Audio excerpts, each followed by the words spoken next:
Dr. Burk, your research shows that if all of the United States had been fluoridated, that would mean about 70,000 extra deaths because of cancer per annum. Those are remarkable, impressive, and in fact rather disquieting figures. Could you shortly describe your research in this field and what results did you get from it? Yes. The 70,000, of course, would represent 1/5 of all the cancer deaths in the United States, twice as many from breast cancer in women, and twice as many as from lung cancer in man.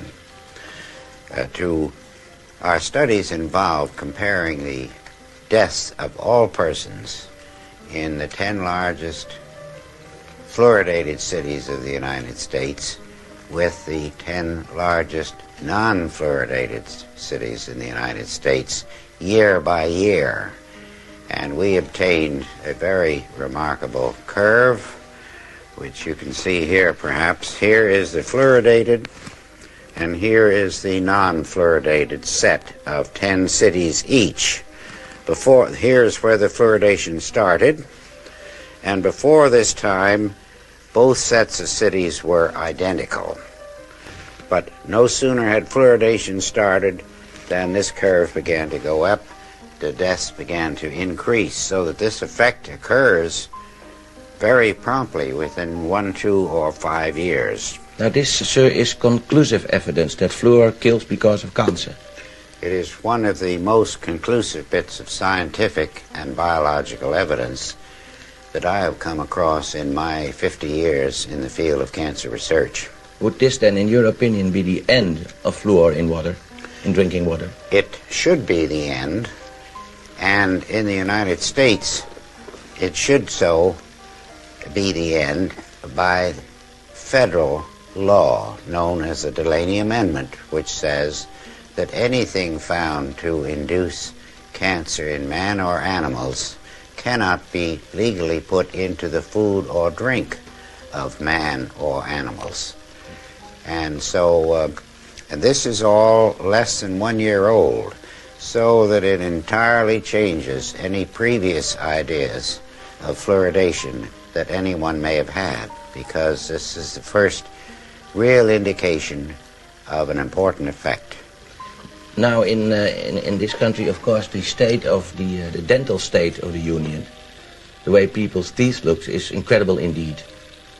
Would you say that stopping fluor had other effects than increasing the dental problems in this country? Well, I would rather look at it that it would certainly help the cancer death situation in this country, which I'm sure most people would agree is far more important than a temporary benefit to teeth in adolescent children. Now, this, you see, amounts to public murder on a grand scale. It is a public crime, it would be, to put fluoride in the drinking water of people. Now, the children of this cameraman and mine, sir, take fluor. Should we stop this immediately? Well, in my opinion, if they were my children, they would not take it anymore. I can only recommend for myself, but I would suggest to you that they stop it. Is there a difference in having fluor in drinking water or administering little fluor pills to children?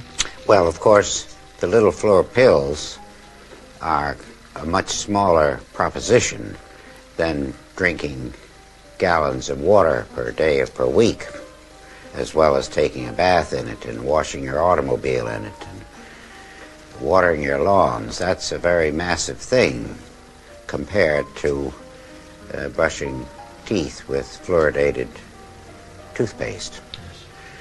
But our work is immediately concerned with drinking water. What happens to toothpaste, I'm quite willing to let the future studies go into that in more detail. There is, of course, you talk about murder, sir, an ethical aspect to all this, a law aspect, an aspect of people's inhumanity to people.